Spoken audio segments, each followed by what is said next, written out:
اور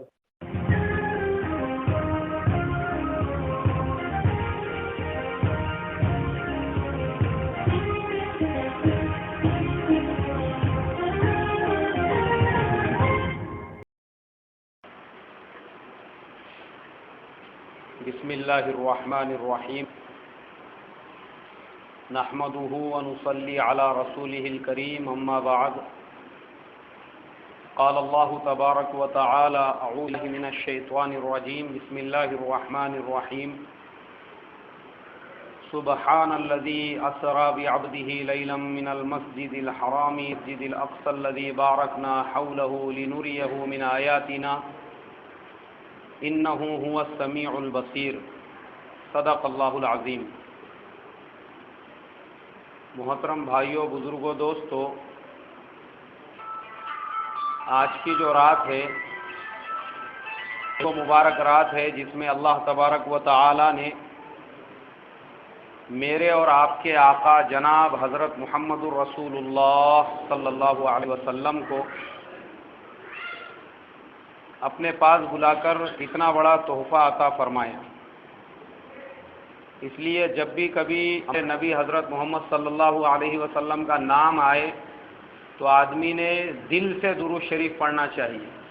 کہاں سے درود شریف پڑھنا چاہیے بھائی؟ عموماً ہوتا ایسا ہے کہ ہم لوگ صرف زبان سے صلی اللہ علیہ وسلم بول دیتے ہیں، حالانکہ اگر ہمارے پاس میں وقت ہے تو پورا درود شریف پڑھنا چاہیے۔ کوئی فارمیلٹی نہیں ہے کہ ہم اس کو جو ہے پورا کر دیں، یا کوئی رسم نہیں ہے، بلکہ ہمارے پیارے نبی حضرت محمد صلی اللہ علیہ وسلم نے فرمایا کہ اس خیل کوئی آدمی نہیں جس کے سامنے میرا نام لیا جائے اور وہ مجھ پر کیا نہ بھیجے بھائی؟ درود شریف نہ بھیجے۔ محترم بھائیو، بزرگوں، دوستو، آج کی جو رات ہے کسی روایت میں بھی یہ ثابت نہیں ہے کہ آج کی رات میں جاگنا چاہیے، عبادت کرنا چاہیے، یا آج کی اس رات میں مسجدوں کو سجانا چاہیے یا کوئی خاص اہتمام کرنا چاہیے۔ کسی حدیث سے یہ ثابت نہیں ہے، اور خود اللہ کے نبی صلی اللہ علیہ وسلم کو جب معراج ہوئی تو اس وقت نبوت کا 5واں سال تھا۔ کتواں سال؟ یعنی آپ صلی اللہ علیہ وسلم کو نبی بن کر 5 سال مکمل ہو چکے تھے۔ اس کے بعد اللہ تبارک و تعالیٰ نے یہ نماز کا تحفہ عطا فرمایا۔ اس کے بعد معراج ہوئی، اور معراج کے بعد جناب حضرت محمد الرسول اللہ صلی اللہ علیہ وسلم وہ دنیا میں اور 18 سال رہے، اور آپ صلی اللہ علیہ وسلم کی زندگی میں 18 مرتبہ شب معراج آئی، مگر آپ نے اس کے بعد کبھی بھی اس رات میں جگنے کا اہتمام نہیں، نہ ہی اور کوئی کسی خاص عمل کی آپ نے صحابہ کو تلقین فرمائی کہ بھائی اس رات میں ایسی نوافل پڑھنا چاہیے یا یہ نماز کا اہتمام چاہیے، کچھ نہیں، بلکہ شب معراج آئی اور چلی گئی۔ مگر ہم مسلمان ہیں اور ہم حضرت صلی اللہ علیہ وسلم کے امتی ہیں۔ ایک مسلمان ہونے کے ناطے سے یہ ہم پر فرض ہے کہ ہم میں سے ہر مسلمان کو یہ قصہ معلوم ہو کہ معراج کی رات میں کیا ہوا اور نماز کا تحفہ کیسے ملا۔ ورنہ ہوتا یہ ہے کہ ہم 50 سال سے نماز پڑھے، 20 سال سے، 30 سال سے، 25 سال سے نماز پڑھ رہے، ہم کو یہی نہیں معلوم ہے کہ ہمارے پیارے نبی صلی اللہ علیہ وسلم کو نماز کا تحفہ کیسے ملا۔ جو آپ لوگوں کو یہاں پر سمجھو، آپ لوگ جو جمع ہوئے اور جمعہ کے دن جو میں نے کہا، وہ کہنے کا مقصد یہ نہیں تھا کہ بھئی ہم کو کوئی خاص جلسہ جلوس کرنا ہے یا کچھ نوافل ہے یا رات بھر مجلسیں لگانا ہے، بلکہ اس کا مقصد صرف یہ تھا کہ ہر مسلمان تک یہ بات پہنچے کہ یہ واقعہ کیا ہوا، ہر رج میں یہ چیز آنا چاہیے۔ اس کی وجہ یہ ہے کہ آج مسلمان جو ہے وہ انفارمیشن کے لائن سے اتنے آگے بڑھ چکے ہیں، دنیاوی لائن سے۔ ایک 6 سال اور 7 سال کا بچہ اگر ہے اور آپ اس کے سامنے اگر کسی کرکٹ کھلاڑی کا ذکر کر دو کہ بھائی فلانا، تو وہ آپ کو پوری ہسٹری سنیں گا اس کی، وہ پیدا کہاں پہ ہوا، اس کے والد صاحب کیا کرتے تھے، پھر اس کے بعد اس نے فرسٹ کلاس کرکٹ کہاں پہ کھیلا، پھر کاؤنٹی میں کون سے ٹیم کے ساتھ میں اس کا ایگریمنٹ، اس کے بعد میں ابھی وہ انٹرنیشنل میں کس کے ساتھ میں کھیلتا ہے، اور اس کے کیا کیا ریکارڈ ہے، یہ 7 سال کا ایک بچہ آپ کو بتائے گا۔ یا ٹی وی کے کسی کلاکار کے بارے میں آپ کے سامنے ذکر چھیڑ دو تو وہ اس کی پوری ہسٹری، پوری تاریخ، پورا جغرافیہ ہمارے سامنے کھول کر رکھ دیں گا۔ مگر کسی کے سامنے اگر یہ کہا جائے کہ محمد صلی اللہ علیہ وسلم، تو وہ بولیں گا یار میرے کو نہیں معلوم ان کے بارے میں کیا ہے، خالی اذان میں ان کا نام سنے آتا بس، اور وہ بھی اذان میں وہ ایریوں میں سنے آ علاقوں میں مسلمان بستے ہیں، یہ پورا علاقہ مسلمانوں کا ہے، اس لیے یہاں پہ اذان سنائی دیتی ہے، ورنہ میں آج یہاں آنے سے پہلے ایک جگہ پہ رہتا تھا، مجھے آنے میں کبھی بھی اذان نہیں سنائی دی وہاں پر۔ 5-5 کلومیٹر دور تک مسجد کا کوئی نام و نشان نہیں۔ اس کے لیے ہم کو سننے میں ملتا ہے، ہم کو معلوم ہی نہیں ہے دین کا نالج کیا ہے، دین کسے کہتے ہیں۔ ایک صاحب مجھے کہنے لگے، میں ان کے پاس میں جاتا تھا ملاقات کے لیے، دور رہتے ہوئے کے ایریے میں، وہاں پہ رہتے، وہاں کوئی مسجد کا نام و نشان نہیں ہے وہ ایریے میں۔ اب میں گیا ان کے پاس میں، کچھ کام سے بات چیت ہونے لگی تو بیچارے ایک دم پریشان تھے، مجھے بولنے لگا نا ہمارے بچوں کے تعلیم کے بارے میں بہت پریشان ہوں، بولے میرے کو سمجھ میں نہیں آ رہا، ابھی بچوں کی عمر بڑھ رہی، بولے ان کا کیا کرنا عربی تعلیم کے لیے۔ اور دیکھو یہاں سے آؤند قریب میں ہے، وہاں مسجد ہے، جیسا تم نے اسکول کے لیے رکشہ لگایا ویسا عربی کے لیے بھی لگا دو، بس یہی اس کے لیے یعنی ایک راستہ ہے، اس کے علاوہ کوئی راستہ نہیں ہے۔ مگر میں بولا اچانک تمہارے دل میں یہ جذبہ کیسے پیدا ہو گیا کہ بچوں کو عربی پڑھانا چاہیے، اتنے دن سے آپ کی میری ملاقات تھی؟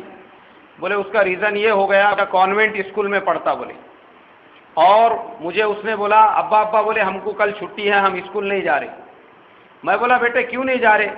نہیں بولے ابا مسلمانوں کی عید ہے، بولے کل، اس کے لیے ہمارے کو چھٹی ہے۔ بولے میرے بیٹے نے جیسے ہی یہ جملے کہا میرے تو پیروں کے نیچے سے زمین نکل گئی کہ میرے آج تک یہ نہیں معلوم کہ ہم بھی خود مسلمان ہیں۔ وہ بیٹا بولنے لگا ابا بولے ہمارے کو کل چھٹی ہے، کل مسلمانوں کی عید ہے، بولے اس کے لیے چھٹی ہے۔ تو میں یہ سمجھ رہا تھا کہ میں نے بہت ترقی کر لیا، خود کا فلیٹ لے لیا اور خود جو ہے بہت میں آگے نکل گیا، مگر آج میرے کو احساس ہوا کہ میں مسجد سے ہو کے، اپنے لوگوں سے دور ہو کے، آج میں مطلب دنیاوی اعتبار سے تو آگے بڑھ گیا، لیکن دینی اعتبار سے اتنا پچھڑ گیا کہ خود میری اولاد کو یہ نہیں معلوم کہ میں بھی مسلمان کی اولاد۔ آج ہمارا یہ حال ہو چکا ہے۔ ایک جگہ پہ مستورات میں بات کر رہا تھا، وہاں پہ میری اہلیہ بھی تھی، اب وہ بار بار اس میں ذکر نکالے حضور صلی اللہ علیہ وسلم نے یہ فرمایا اور ہمارے پیارے نبی صلی اللہ علیہ وسلم نے یہ کہا اور حضرت محمد صلی اللہ علیہ وسلم کی یہ حدیث ملتی ہے۔ تو ایک کالج ہونے والی لڑکی وہ بازو والی ایک عورت سے پوچھنے لگی خالہ بولے یہ محمد صلی اللہ علیہ وسلم کون ہے؟ یہ مولانا بار بار محمد نام بول رہے، بولے مسلمان کس کو یہ نہیں معلوم کہ ہمارے پیارے نبی صلی اللہ علیہ وسلم کا نام حضرت محمد مصطفیٰ صلی اللہ علیہ وسلم۔ تو آپ لوگوں کو جو میں نے اس دن کہا اس کا مقصد صرف یہ ہے، اس کے علاوہ کچھ بھی نہیں ہے، کہ ہر مسلمان تک یہ اس کو نالج ہونا چاہیے کہ میں مسلمان ہوں تو نماز فرض ہوئی تو کیسے فرض ہوئی، میرے نبی حضرت صلی اللہ علیہ وسلم کہاں پیدا ہوئے، آپ کے والد کا نام کیا تھا، والدہ کا نام کیا تھا، پھر آپ نے کس کا دودھ پیا اور اس کے بعد آپ نے ملک شام کے کتنے سفر کیے، آپ کی شادی کتنے سال کی عمر میں ہوئی، پھر آپ کو نبوت کتنے سال کی عمر میں ملی، پھر آپ کو عمومی دعوت کا کب حکم آیا اور پھر کتنے لوگ کب مسلمان ہوئے، پھر مکہ سے مدینہ ہجرت کیسی، پھر مدینے میں آپ نے رہ کر کتنے غزوات لڑے اور کس سن میں آپ کا انتقال ہوا۔ فرض ہے ہر مسلمان کے اوپر یہ نالج رکھے۔ جب ہم کو دنیا بھر کا نالج معلوم ہے تو اللہ کے نبی صلی اللہ علیہ وسلم جن کا ہم کلمہ پڑھتے ہیں، نام لیتے ہیں، اگر ان کے بارے میں ہم کو نہیں معلوم ہے تو پھر ہمارے مسلمانی کا کیا فائدہ؟ پھر ہم کس منہ سے اپنے آپ کو امتی کہتے ہیں؟ تو اس کے لیے میرے بھائیوں معراج کا بھی صرف آپ کو واقعہ سنانا ہے، اس کے علاوہ جگنا یا کوئی خاص عمل کرنا یہ کسی حد تک نہیں ہے۔ تو اب تک جو میں نے تمہیدی بات کی اس کو میں ختم کر کے اب یہاں سے معراج کا واقعہ شروع کرتا ہوں۔ ابھی جو باتیں کہی گئی سنی گئی، اللہ تعالیٰ مجھے آپ کو ہم سب کو توفیق عطا فرمائے۔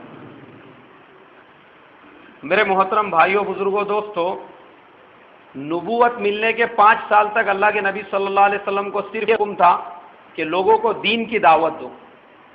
جب 5 سال ہو گئے تو 5 نبوی میں اللہ کے نبی صلی اللہ علیہ وسلم سب اپنے گھر میں آرام فرما رہے تھے۔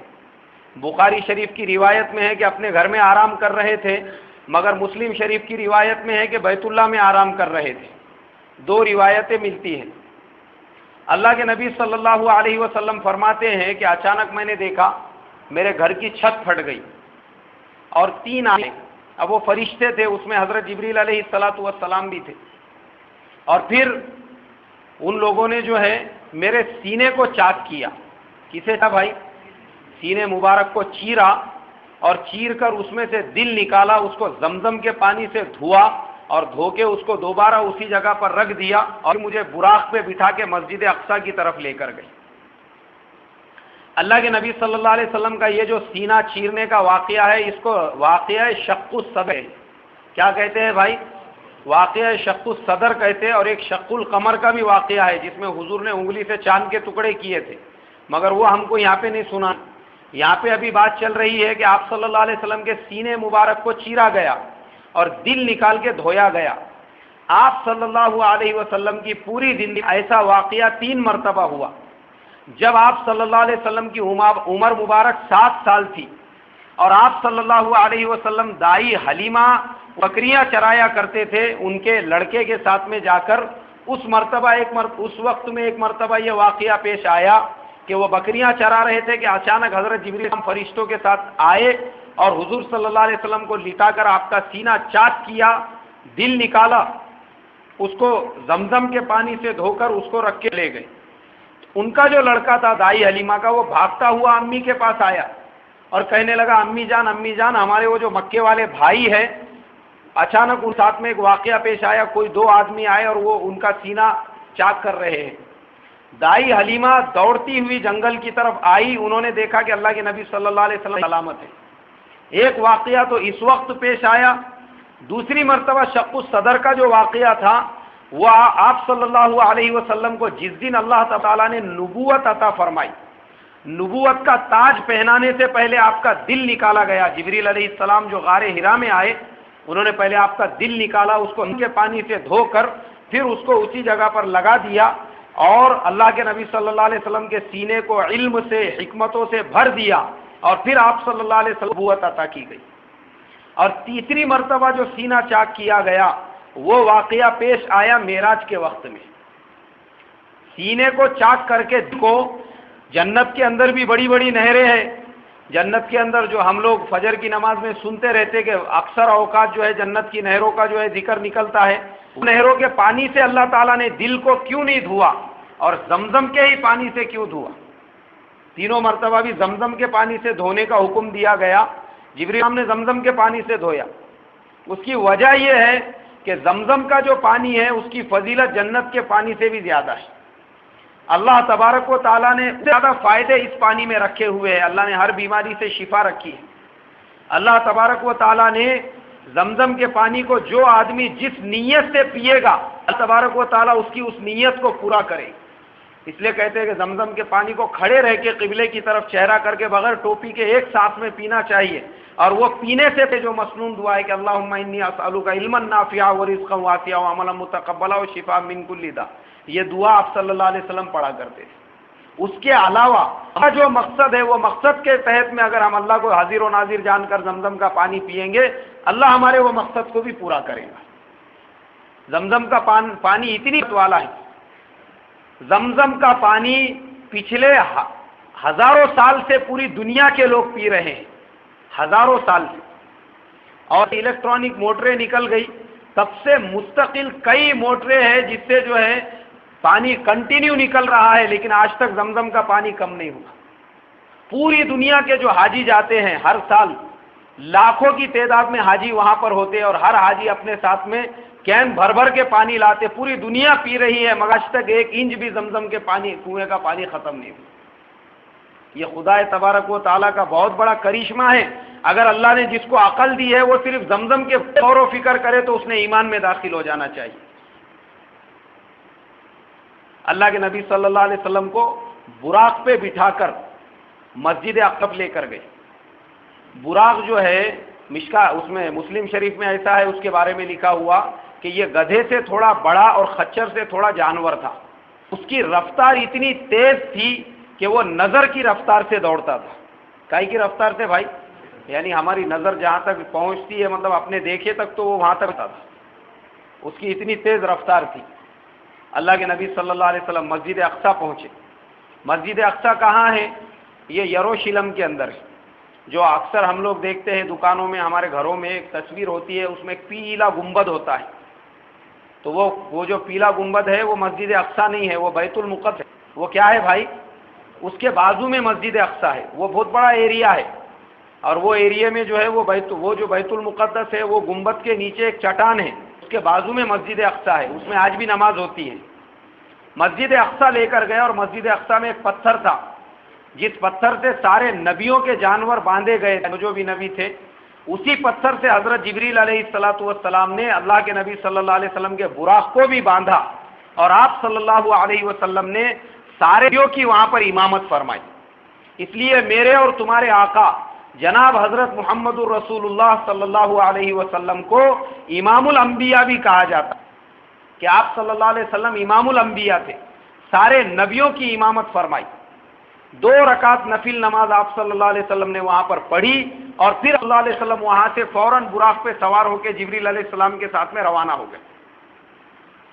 اب آپ صلی اللہ علیہ وسلم پہلے آسمان پہ پہنچے، جبریل علیہ السلام نے پہلے آسمان کا دروازہ کھٹکھٹایا، تو پہلے آسمان سے آواز آئی، بولے کون ہے؟ جبریل علیہ السلام نے کہا کہ میں ہوں جبریل۔ کون ہے؟ بولے میرے ساتھ میں جناب محمد الرسول اللہ صلی اللہ علیہ وسلم ہے۔ بولے ان کو بلایا گیا ہے؟ بولے ہاں، اللہ تبارک و تعالیٰ نے ان کو بلایا ہے۔ پہلے کا دروازہ کھل گیا۔ اب پہلا آسمان کتنے دور ہے؟ وہ کوئی یہاں نہیں ہے۔ آپ کو معلوم ہے کہ ناسا جو امریکہ کی جو سائنس کا وہاں کا ادارہ ہے، ان لوگوں نے اب آج سے سمجھو کچھ سال پہلے، تقریباً آج سے جو ہے 8-10 سال پہلے، ان لوگوں نے ایک ستارہ ہے جہاں پہ چاند نکل بازو میں وہ چمکتا ہے، وہ جو ستارہ ہے، وہ ستارے کے اوپر ان لوگوں نے پانی کا پتہ لگانے کے لیے ایک پاتھ فائنڈر بول کے ایک یہ بھیجا تھا، راکٹ۔ اب وہ زمین سے یہاں سے روانہ ہوا تھا فیبروری کے مہینے میں۔ کون سے مہینے میں روانہ ہوا تھا بھائی؟ فیبروری کے مہینے میں، اور پھر اگست میں پیپر میں پڑھنے کو ملا تھا کہ اب جا کے وہاں پہ، حالانکہ اس کی رفتار کا کوئی اندازہ ہم لگا نہیں سکتے۔ وہ اتنی تیز رفتاری کے ساتھ میں وہ فروری میں اس کو روانہ کیے تھے، اور اگلے آ کے وہاں پہ پہنچا ہوا، یعنی ایک ستارہ جو ہم کو نظر آتا ہے، سوچو وہ ستارہ جب ایسا ہے، اللہ تبارک و تعالیٰ کا آسمان کیسا ہوگا؟ حدیثوں میں ملتا ہے کہ پوری دنیا اس کو لپیٹ کے اگر سمجھو ایک اللہ تبارک و تعالیٰ نے یہ جو ستارے بنائے ہیں، اس میں سے سب سے ادنا ستارے پہ پھینک دیا جائے تو ایسا ہوگا جیسے کہ پورے جو زمین ہے اس کے اوپر ایک چھوٹی سی گیند پھینک دی، اور اس کو لپیٹ کے دوسرے کے اوپر پھینک دیا جائے تو وہاں پہ بھی ایسا ہی حال ہوگا۔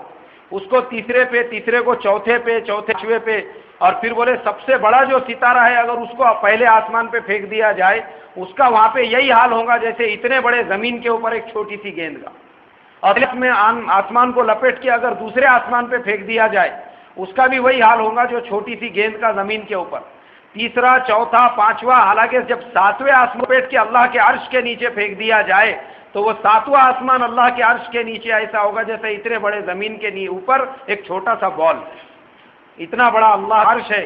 سوچو جب اللہ کا عرش اتنا بڑا ہے تو اللہ تبارک و تعالیٰ کتنے بڑے ہوں گے، ان کی قدرت کتنی بڑی ہوں گی، ان کی طاقت کیسی ہوں گی۔ اتنا بڑا آسمان اور وہ اتنے دوری پر ہے، مگر اللہ کو اپنے نبی صلی اللہ علیہ وسلم کو بلانا تھا۔ اللہ نے رفتار کو ایسا کیا کہ آپ صلی اللہ علیہ وسلم پہلے اور دوسرے سارے آسمانوں کا سفر طے کر گئے۔ پہلے آسمان پہ پہنچے تو حضرت آدم علیہ السلام سے ملاقات ہوئی۔ دیکھا کہ وہ سیدھی طرف دیکھ رہے ہیں، ہنس رہے ہیں، اور دائیں طرف دیکھ رہے تو رو رہے ہیں۔ بولے آپ ایسا کیوں کر رہے ہیں؟ انہوں نے کہا میں جب سیدھے ہاتھ کی طرف دیکھتا ہوں تو مجھے میرے امت کے سارے جنتی نظر آتے، کو دیکھ کر مجھے خوشی ہوتی ہے، اور دائیں ہاتھ طرف دیکھتا ہوں تو سارے جہنمی نظر آتے ہیں، ان کو دیکھتا ہوں تو مجھے غم ہوتا ہے، افسوس ہوتا ہے کہ یہ میری اولاد ہے۔ کون ہے یہ؟ دنیا کے سارے انسان حضرت آدم علیہ السلام کی اولاد ہے۔ میری اولاد میں سے جو جنتی ہے ان کو دیکھتا ہوں تو خوشی ہوتی ہے، اور جو جہنمی کو دیکھتا ہوں تو مجھے غم اور افسوس ہوتا ہے۔ دوسرے آسمان پہ پھر اسی طرح پہنچے، وہاں یہی سوال و جواب ہوا۔ کون ہے؟ بولے میں جبریل ہوں۔ ساتھ میں کون ہے؟ بولے میرے ساتھ میں عالمی حضرت محمد صلی اللہ علیہ وسلم۔ ان کو بلایا گیا؟ بولے ہاں بلایا گیا۔ دوسرا آسمان کھلا تو وہاں پہ حضرت عیسیٰ علیہ السلام اور حضرت یحییٰ علیہ السلام، یہ دوسرے بھائیوں سے ملاقات ہوئی۔ وہاں سے پھر آگے روانہ ہوئے تیسرے آسمان پر، وہاں پہ بھی یہی سوال و جواب ہوئے، اور پھر وہاں پہ حضرت یوسف علیہ السلام سے ملاقات ہوئی۔ پھر وہاں سے روانہ ہوئے چوتھے آسمان پہ حضرت ادریس علیہ السلام سے ملاقات، پانچویں آسمان پہ حضرت ہارون علیہ السلام سے ملاقات، چھٹے آسمان پہ حضرت موسیٰ علیہ السلام سے ملاقات ہوئی، اور جب 7ویں آسمان پہ پہنچے تو وہاں پر ابو الانبیاء حضرت ابراہیم علیہ السلام بیت المعمور کو ٹیکا لگا کر بیٹھے ہوئے تھے۔ وہاں پر ایک گھر تھا جس میں چھوٹے چھوٹے بچے جو ہے وہ کھیل رہے تھے۔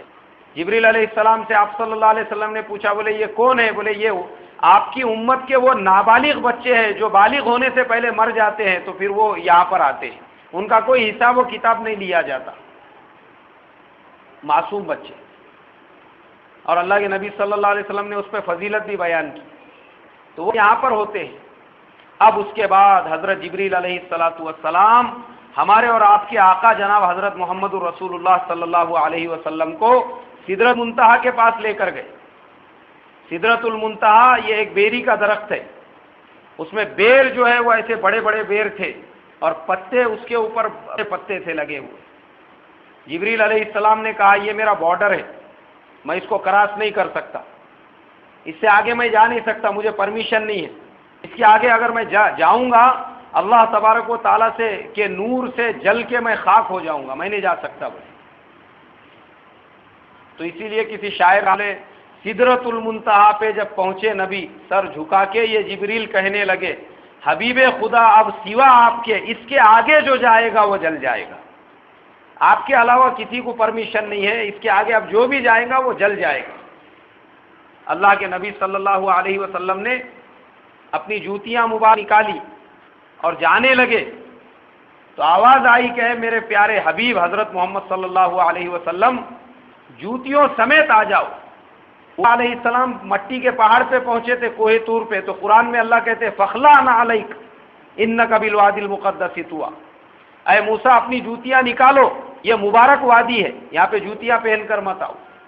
اور اللہ کے نبی 7ویں آسمان پہ عرش کے سامنے کھڑے ہوئے ہیں اور اللہ تبارک و تعالیٰ کا حکم ہو رہا ہے کہ اے ہمارے پیارے حبیب آپ جوتیوں سمیت اندر آ جاؤ، آپ کو پرمیشن ہے۔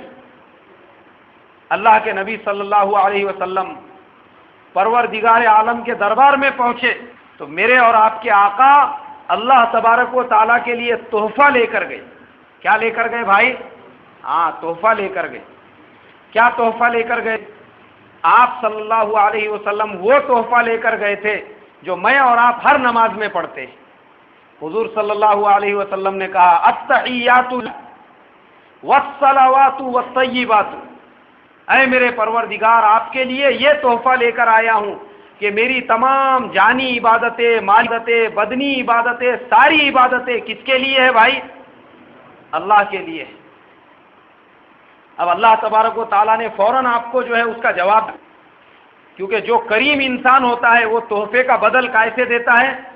تحفے سے دیتا ہے، اور جو آدمی کریم نہیں ہوتا تو وہ تحفہ لینے کے بعد بھی بولتا کہ تیرے کو دوسری جگہ سے ملا نہیں کیا بولے، یا ایسا خراب لے کے آیا تو نے؟ نہیں، لانے کا نہیں تھا نا۔ مطلب یہ آدمی کی فطرت ہوتی ہے، اور جو کریم انسان ہوتا ہے تو وہ کرتا ہے کہ کسی بیچارے نے اگر کچھ باسی کسی بھی لایا تو اس کو پیار سے اور محبت سے قبول کرتا ہے اور پھر اس کو اس سے بہتر بدل عطا کرتا ہے۔ تو اللہ تعالیٰ تو کریموں کے کریم ہیں۔ اللہ تبارک و تعالیٰ نے پھر آپ کو جواب دیا، اس کے جواب میں کہا السلام علیکہ، اے میرے پیارے حبیب تم پر بھی سلامتی، ایھا النبی ورحمۃ اللہ وبرکاتہ، ہماری رحمتیں تمہارے اوپر ہو، ہماری برکتیں تمہارے اوپر ہو۔ اسی لیے السلام علیکہ ایھا النبی، تحیات میں ہم السلام علیکہ بول سکتے، التحیات کے علاوہ السلام علیکہ یا نبی اللہ بولنا شرک ہے۔ کیوں؟ اس لیے کہ اللہ نے اپنے پیارے کہا تھا السلام علیکہ ایھا النبی ورحمۃ اللہ وبرکاتہ۔ اللہ کے نبی صلی اللہ علیہ وسلم نے پھر، اب وہاں پہ فرشتے جو سن رہے تھے دونوں کے بیچ میں، حبیب اور محبوب کے بیچ میں کیا بات ہو رہی ہے، فوراً فرشتوں نے آواز لگائی زور سے السلام علینا وعلی عباد الصالحین، اے ہمارے پروردگار ہم پر بھی اپنی رحمت نازل فرما، ہم پر بھی برکت نازل فرما، ہم پر بھی سلامت نازل فرما۔ حضرت جبریل علیہ السلام نے جب یہ سب سنا فوراً زور سے آواز لگائی اشہد ان لا الہ الا اللہ۔ جیسے ہی لا الہ کیا اللہ کے نبی صلی اللہ علیہ وسلم نے شہادت کی انگلی اوپر اٹھا دی۔ اس کے لیے ہم بھی جب اتحیات میں بیٹھتے ہیں تو جیسے ہی اشہد ان لا الہ بولتے ہیں تو شہادت کی انگلی کو کیا کرتے ہیں بھائی؟ اوپر اٹھا دی۔ حدیث سے ثابت ہے یہ کسی حدیث سے ثابت نہیں، جو بہت سے لوگ یوں یوں یوں یوں کرتے انگلی، تو یہ کوئی حدیث میں نہیں ہے، مگر میں آپ کو بخاری شریف میں پورا واقعہ پڑھ کے سنا رہا ہوں۔ اشہد ان لا الہ، آپ صلی اللہ علیہ وسلم نے پوری انگلی اٹھائی اور جیسے ہی کہا الا اللہ تو آپ نے ہاتھ نیچے کیا اور کہا واشہد ان محمدن عبدہ، التحیات پورا مکمل ہو گیا۔ جب اللہ کے نبی صلی اللہ علیہ وسلم نے اللہ تبارک و تعالیٰ کو یہ تحفہ دیا، پھر ادھر سے اس کا ریپلائی، پھر فرشتوں نے کہا، پھر یہ پورا التحیات مکمل ہوا جو ہم روزانہ ہر نماز میں پڑھتے ہیں۔ اس کے بعد اللہ تبارک نے ہمارے اور آپ کے آقا جناب حضرت محمد صلی اللہ علیہ وسلم کو کیا عطا فرمایا؟ 3 تحفے عطا فرمائے۔ کتنے تحفے عطا بھائی؟ 3 تحفے عطا فرمائے، 3 گفٹ دیے۔ کہا یہ تینوں گفٹ میں تمہاری امت کے لیے دے رہا ہوں۔ کس کے لیے دے رہا ہوں؟ تمہاری امت کے دے رہا ہوں۔ سب سے پہلی چیز 50 وقت کی نماز اللہ تبارک و تعالیٰ نے عطا کی۔ کتنے وقت کی نماز عطا کی؟ 50 وقت کی۔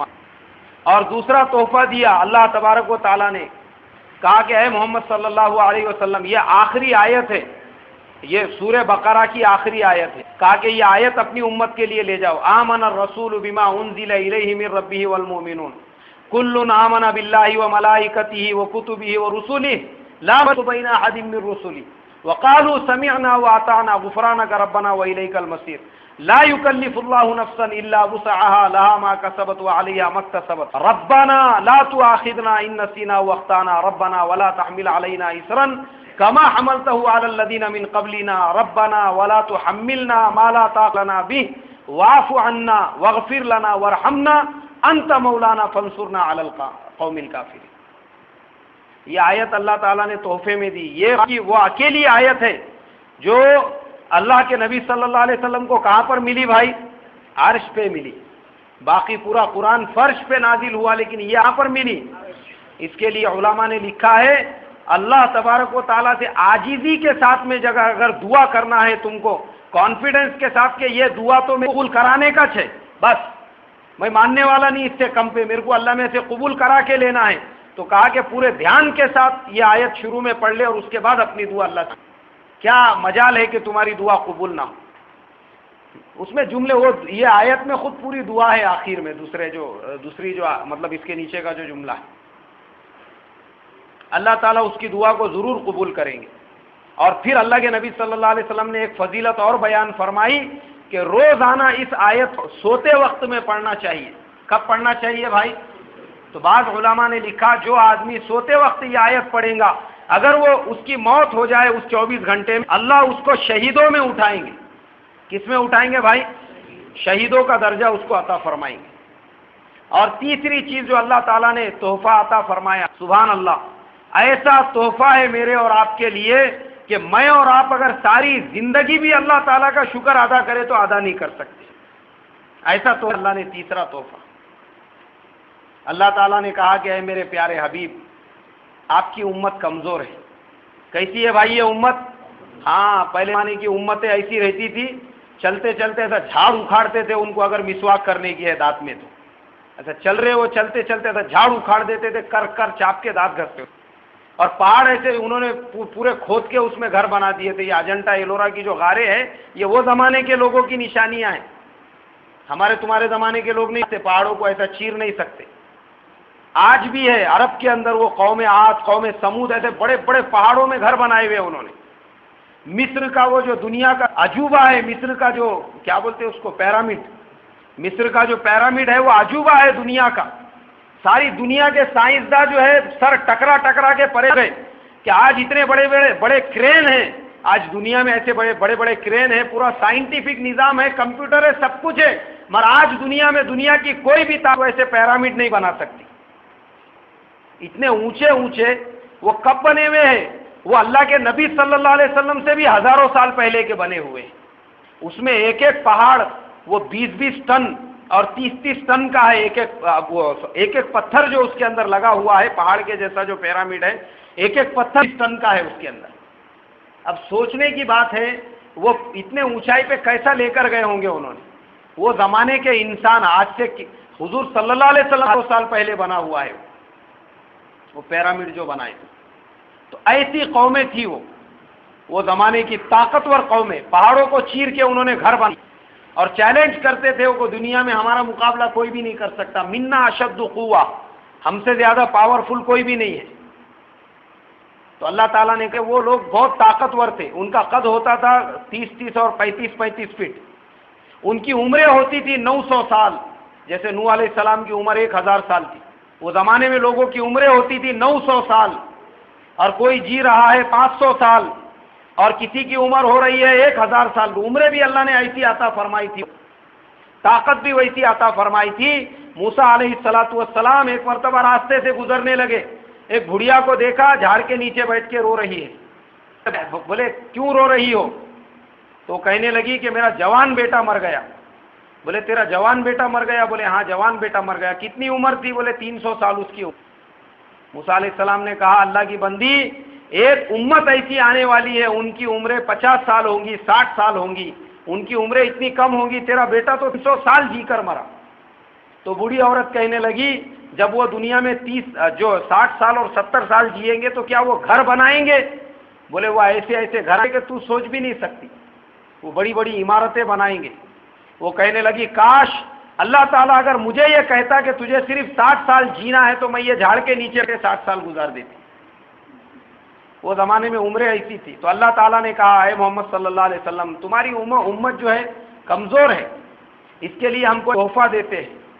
وہ تحفہ یہ ہے کہ تمہارا امتی جب کسی نیک کام کا صرف ارادہ کرے گا ہم اس کے نام اعمال میں اس کا ثواب لکھ دیں گے۔ ارادہ، کمزور امت ہے۔ اللہ کا معاملہ دیکھو ہمارے ساتھ، ایک آدمی، لوگ پانی کے لیے پریشان ہے اور کسی کے بور کو پانی ہے، لائن لگا کے کھڑے، اور کسی نے جاتے جاتے دل میں نیت کرا کہ یار سال اپنے گھر کو بھی اگر ایسا بور رہتا تھا تو اپن بھی محلے والوں کو فری میں پانی بانٹتے تھے، اللہ نے لکھ دیا اس کے نام اعمال میں ثواب۔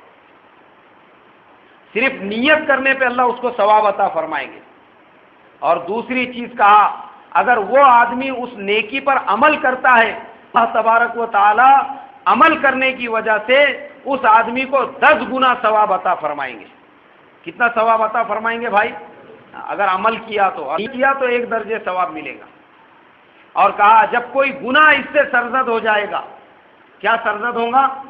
گناہ ہو گیا، تو اللہ تعالیٰ نے کہا کہ حضرات رعایت کا معاملہ کریں گے کہ اس کا انتظار کیا جائے گا یہ توبہ کرتا ہے یا نہیں کرتا، جب تک اس کا گناہ رجسٹر میں نون نہیں ہوگا، لکھا نہیں جائے گا۔ فرشتوں کو حکم ہوگا جیسا کسی نے ظہر کے بعد گناہ کیا تو عصر کی نماز تک انتظار کرو، عصر کی نماز تک اس کا انتظار کیا جا رہا ہے کہ یہ عصر کی نماز گیا، اس نے اخلاص کے ساتھ وضو کیا، نماز پڑھ لی، اب اس کا وہ گناہ بھی نہیں لکھا گیا، کیوں؟ توبہ ہو گئی اس کی۔ یہ اللہ کا معاملہ ہے۔ اور بولے اگر یہ گناہ کرنے کے بعد توبہ نہیں کرتا ہے تو پھر اس کے نام اعمال میں وہ گناہ جو ہے جتنا کیا اتنا ہی لکھا جائے گا، اور اس کے پیٹ چلتا رہے گا اس کا کہ یہ کب اپنی زندگی میں توبہ کرتا ہے۔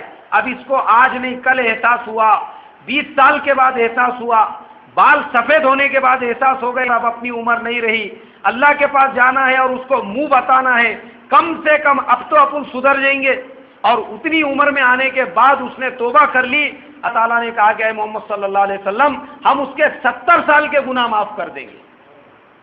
اللہ کی ذات تو رحیم و کریم ہے۔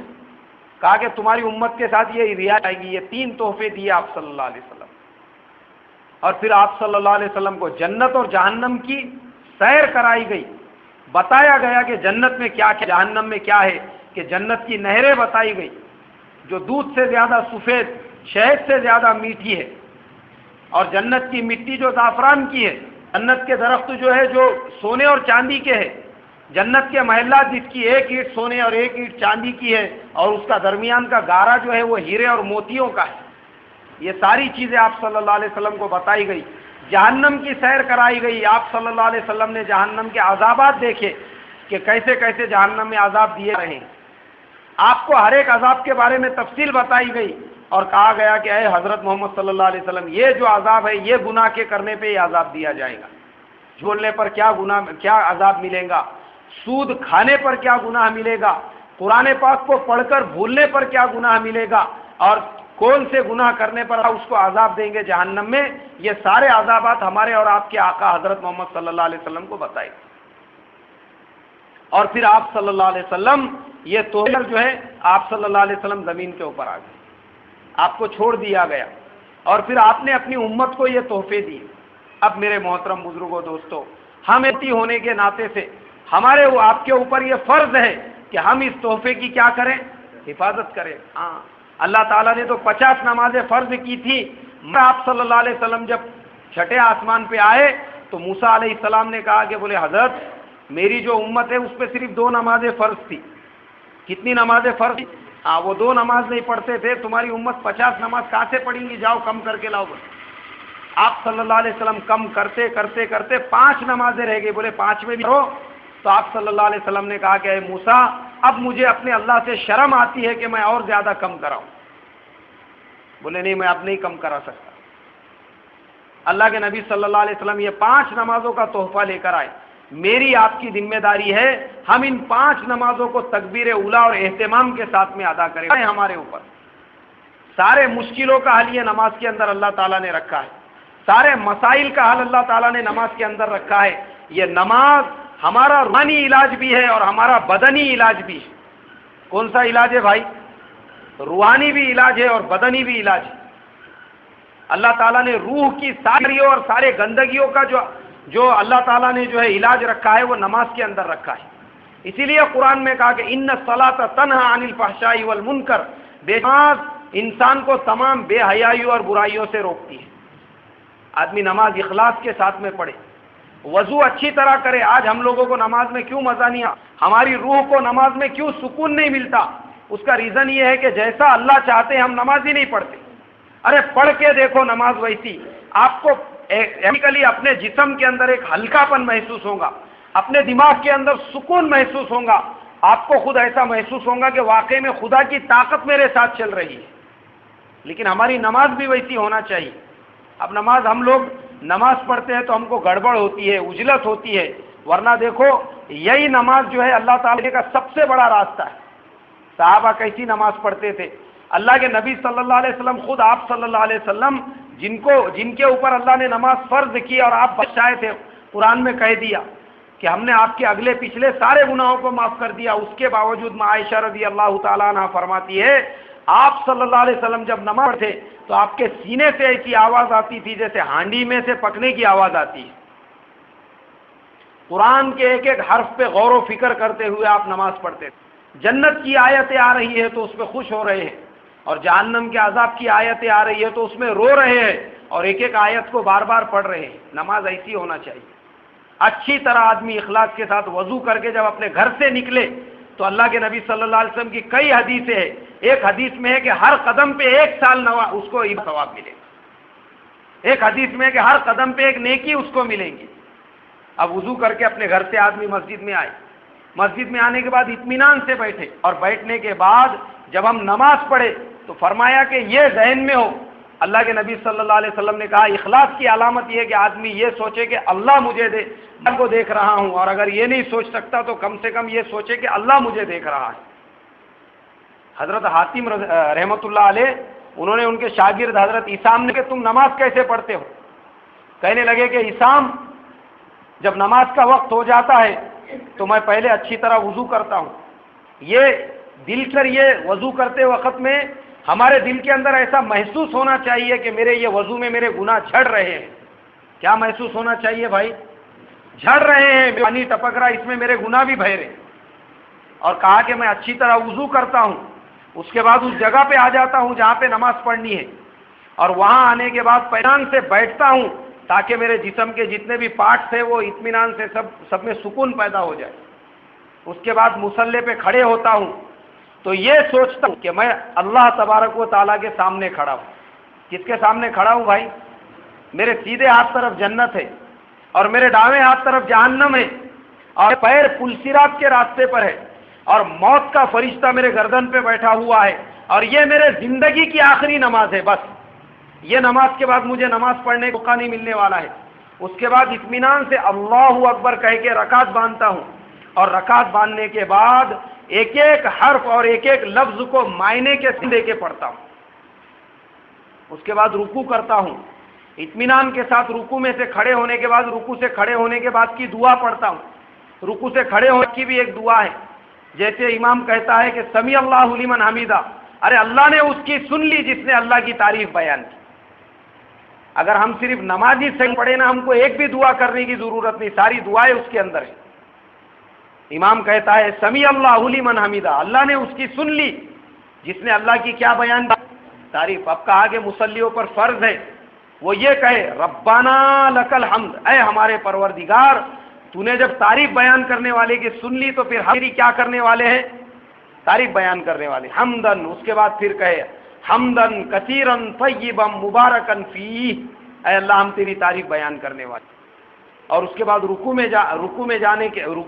سجدے میں جانے کے بعد جب آدمی دونوں سجدوں کے درمیان بیٹھتا ہے پھر اس میں بھی ایک دعا پڑھے۔ اللہ کے صلی اللہ علیہ وسلم اطمینان سے پڑھتے تھے، اور امام احمد ابن حنبل کے نزدیک تو فرض ہے دونوں سجدوں کے بیچ میں دعا پڑھنا۔ اگر ان کے نزدیک کسی نے نہیں پڑھا اس کی نماز ہی نہیں ہوگی۔ ہمارے نزدیک سنت ہے کہ ہم نے پڑھنا چاہیے تاکہ ہمارے سجدوں میں سکون پیدا ہو، ورنہ پہلے سجدے میں سے ابھی آدمی پورا اٹھتا بھی نہیں کہ دوسرے سجدے میں جاتا، اس کی نماز ہو رہی ہے۔ کیوں؟ کیونکہ دونوں سجدوں کے بیچ میں بیٹھنا واجب ہے۔ جو جلسہ ہے اس کو جلسہ بولتے، جلسے میں بیٹھنا واجب ہے، یہ بیٹھا ہی نہیں، واجب ہی اس نے ادا نہیں کیا، اس کی نماز کہاں سے صحیح ہوئی؟ اور دونوں سجدوں کے بیچ میں دعا اللہم اغفر لی، اے میرے اللہ، میرے مالک میری مغفرت۔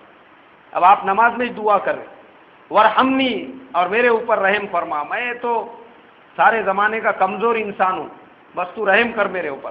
امنی واہدینی، مجھے کچھ سمجھتا نہیں کیا کرنا کیا نہیں کرنا، تو میری صحیح رہبری فرما۔ کیا فرما بھائی؟ صحیح رہبری فرما۔ وجبرنی، میرا دل ہر جگہ سے ٹوٹا ہوا ہے، ہر جگہ سے میرا دل ٹوٹا ہوا ہے۔ انسان آج حالات کے اندر گھرا ہوا ہے، کاروباری آدمی ہے تو اس کو دکان کا ٹینشن، جب سے مال آتا اس کا ٹینشن، جو گراہکوں نے مال لے کے گئے ان سے وصولی کا ٹینشن، گھر میں آیا تو گھر کے مسائل کا ٹینشن، اور جن لوگوں سے اس کے قرضے وغیرہ آنے جانے کے ٹینشن، بچوں کے مسائل، سارے مسائل میں آدمی کا دل ٹوٹ جاتا ہے۔ کہا کہ وجبرنی، اے اللہ میرا دل جو ہے تو میری اصلاح فرما۔ اللہم اغفر لی ورحمنی واہدنی وجبرنی وعافنی، میرے ساتھ عافیت کا معاملہ فرما۔ ورزقنی، اور سب سے آخر میں کہا اے میرے اللہ میں روزی مانگوں، روزی کا مالک کون ہے بھائی؟ تو مجھے اطمینان والی روزی عطا فرما۔ اب اس کی روزی کی بھی دعا ہوئی دونوں سجدوں کے بیچ میں۔ اب یہ دعا ہونے کے بعد جب یہ پھر آگے سر جھکا رہا ہے اور اپنا پیشانی اللہ کے سامنے رگڑ رہا ہے، اللہ پر بھی فرض ہے کہ اللہ اس کی دعا کو کیا فرمائے بھائی؟ قبول فرمائے۔ اب اطمینان بولے میں یہ ساری دعائیں پڑھتا ہوں، نماز پڑھتا ہوں، اور نماز ہونے کے بعد پھر اللہ تبارک و تعالیٰ سے امید کرتا ہوں کہ اللہ تعالیٰ میری اس نماز کو اللہ نے قبول کیا ہے، مگر اپنے گناہوں کی وجہ سے اور اپنی خطاؤں کی وجہ سے ڈرتا بھی ہوں کہ کہیں یہ نماز میرے منہ پر نہ مار دی جائے۔ تو ان کے شاگرد نے حسام رحمۃ اللہ علیہ بولے حاتم تم کتنے سالوں سے ایسی نماز پڑھ رہے ہو؟ بولے میں 30 سال سے ایسی نماز پڑھ رہا ہوں۔ تو ہماری نماز بھی ایسی ہونا چاہیے، اطمینان کے ساتھ، سکون کے ساتھ ہم نماز پڑھ رہے، مطلب اللہ تعالیٰ کے سامنے جو ہے کھڑے ہوئے ہیں، یہ احساس ہو ہم کو کہ اللہ ہماری ایک ایک بات کو سن رہا ہے، یہ احساس کے ہم نماز پڑھیں گے۔ خدا کی قسم آج کے زمانے میں بھی ہمارے ساتھ اللہ کی مدد، اللہ کی نصرت کا وہی معاملہ ہوگا جو اللہ نے کس کے ساتھ میں کیا تھا بھائی؟ صحابہ کے ساتھ میں کیا تھا۔ آج بھی اللہ ہماری ویسی مدد کریں گے، ویسی نصرت کریں گے، اللہ کے پاس میں کوئی بعید نہیں ہے۔ اس کے لیے ہم پر ضروری ہے، فرض ہے کہ سب سے بہترین تحفہ جو اللہ نے اپنے پیارے نبی صلی اللہ علیہ وسلم کو عطا فرمایا، ہم سارے کے سارے مل کے اس کا اہتمام کریں۔ پھر دیکھو نماز پڑھنے سے زندگیوں میں کیسے سکون ہے، کاروبار میں کیسا اللہ تعالیٰ اطمینان پیدا کرتے ہیں، اور پھر گھروں کا کیسا ماحول بنتا ہے۔ کچھ مت کرو، صرف کون سا عمل کرو بھائی؟ نماز پڑھنے کا، کچھ کرنے کی ضرورت نہیں۔ یہ روحانی غذا ہے ہماری، ہم جو پڑھتے ہیں ہم پر فرض ہے کہ ہم اس کو اچھی طرح یاد کریں ہم کیا پڑھ رہے ہیں، اور یاد کرنے کے علاوہ آتے ہیں کہ ہمارے نماز میں خشوع اور خضوع پیدا ہو، تو جو پڑھ رہے ہیں ہم اس کا ترجمہ بھی یاد کریں۔ کیا یاد کریں بھائی؟ ترجمہ یاد کریں۔ ہم کو معنی معلوم ہے کہ ہم جو پڑھ رہے ہیں سبحانک اللہم و بحمدک و تبارک اسمک و تعالی جدک ولا الہ غیرک، اس کے کیا معنی ہیں؟ میں 50 سے پڑھ رہا ہوں، میرے کو معلوم ہی نہیں ہے میں کیا پڑھ رہا ہوں۔ سورہ فاتحہ ہم پڑھ رہے ہیں، ارے سورہ فاتحہ کیا ہے؟ الحمدللہ کا سورہ ہمارے بچوں کو یاد معلوم ہے یہ کیا ہے، یہ اللہ کے نبی صلی اللہ مفسرین نے لکھا ہوا ہے کہ جو کچھ چاروں کتابوں میں ہے، تورات، انجیل، زبور، وہ سارا کا سارا قرآن کس میں ہے بھائی؟ اور جو کچھ قرآن پاک میں ہے وہ صرف سورہ فاتحہ کے اندر ہے۔ پورا قرآن پاک اللہ نے کائے میں جمع کر دیا؟ الحمدللہ کے سورے میں۔ ہم کیا پڑھ رہے ہیں؟ ہم کو اس کے معنی معلوم ہونا چاہیے۔ ساری تعریفیں اللہ کے لیے ہے۔ کون اللہ؟ ارے یہ اللہ ہے کون؟ فرمایا رب العالمین۔ یہ اللہ خالی دنیا کا مالک نہیں ہے، یہ سارے عالموں کا مالک ہے، ساری دنیاؤں کا مالک ہے۔ کیا صفت ہے وہ اللہ کی؟ بولے الرحمن الرحیم۔ ارے وہ اللہ تو بڑا مہربان ہے، بہت رحم کرنے والا ہے۔ اور پھر وہ کیا کرے گا؟ بولے وہ قیامت کے دن کا مالک ہے، مالک یوم الدین۔ اب پھر اس میں بھی دعا آ گئی۔ اب آدمی دعا کر رہا، ایاک نعبد و ایاک نستعین۔ اے میرے اللہ، ارے تیرے علاوہ کون ہے جس کی ہم عبادت کرتے ہیں؟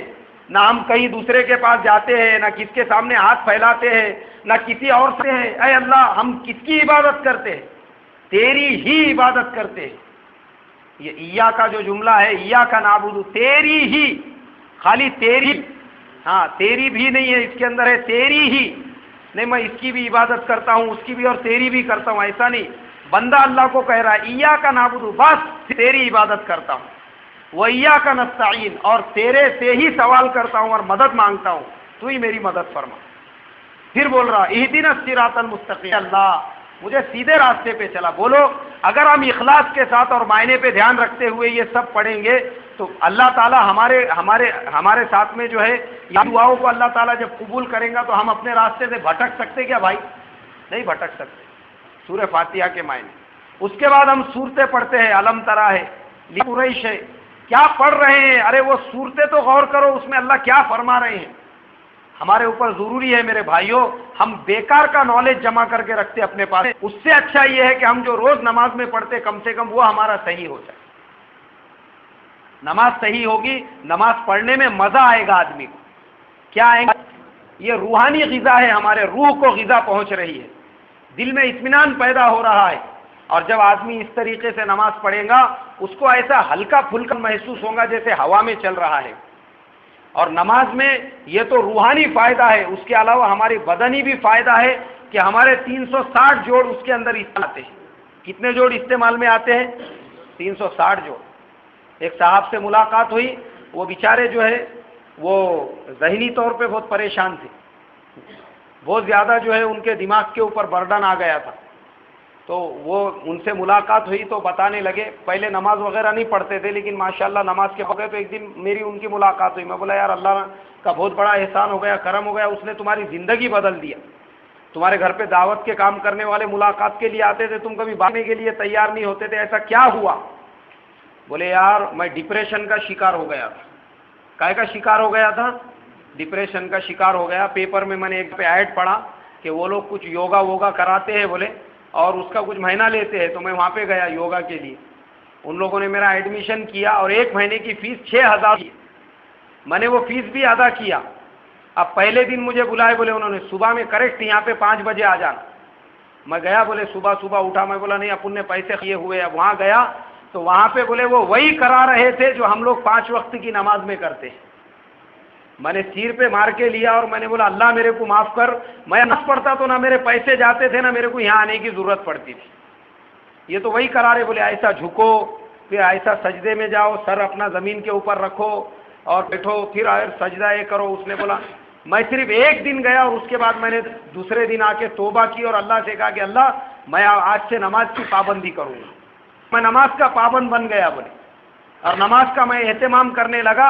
اللہ نے میرا ڈپریشن، میری جسمانی روحانی ساری بیماریاں نماز کے برکت سے ختم کر دی۔ اس لیے میرے محترم بھائیوں، آپ لوگوں کو اسی لیے یہاں پر جمع کیا گیا تھا کہ یہ معراج کا واقعہ اور نماز کی فضیلت آپ کے سامنے آئے۔ اس کے علاوہ معراج میں کرنے والا عمل کسی حدیث سے ثابت نہیں ہے۔ اللہ تعالیٰ مجھے آپ کو کہنے سننے سے زیادہ عمل کرنے کی توفیق عطا فرمائے۔ دیکھو میں بھی کوئی بہت بڑا عالم دین یا میرے کو بہت معلومات ایسی ہیں، آپ کے جیسا ایک چھوٹا سا میں طالب علم ہوں، بولنے چوکنے میں میرے سے کچھ آگے پیچھے ہو گیا ہو تو آپ لوگوں سے درخواست ہے مجھے معاف کر دے۔ اللہ مجھے آپ کو عمل کی توفیق عطا فرمائے۔ سبحان اللہ و بحمدہ، سبحانک اللہم و بحمدک، نشہد ان لا الہ الا انت، نستغفرک و نتوب الیک۔